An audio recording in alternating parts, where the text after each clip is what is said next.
Good morning guys. Good morning sa inyong lahat. So, update tayo dito sa aming lugar.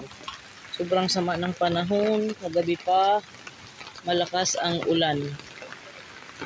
So, ito yung lagay namin dito guys. Yan. Ayan yung sinasabi ko guys no na bumabaha man dito sa aming lugar pero ganyan lang kalalim. Yan. Ganyan lang ang baha oh. So, kahit ganyan baha, kailangan din pumunta dyan sa aking garden. Yan oh. Kasi tatakpan ko yung ay yung trapal namin nasira. Nasira ang trapal. Yan guys, ang lakas ng hangin.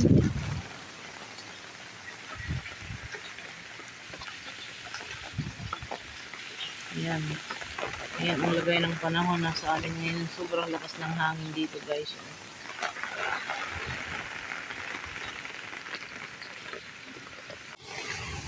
So, yun guys.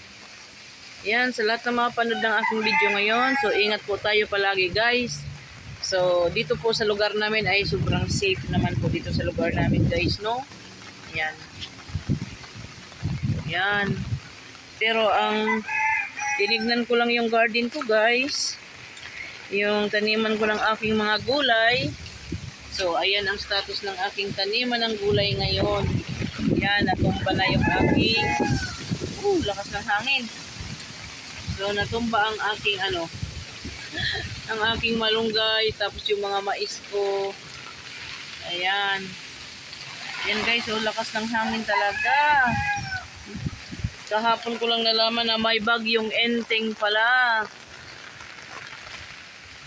Yan.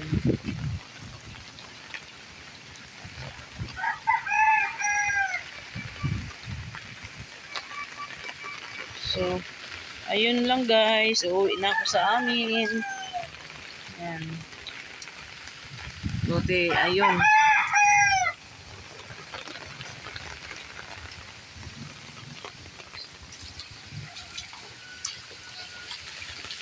Pag bumabaha dito sa amin, ganyan lang siya kalalim. Ayun, may nagtutot-tutot. Nagtitinda ng pandesal. Pabili ako 20.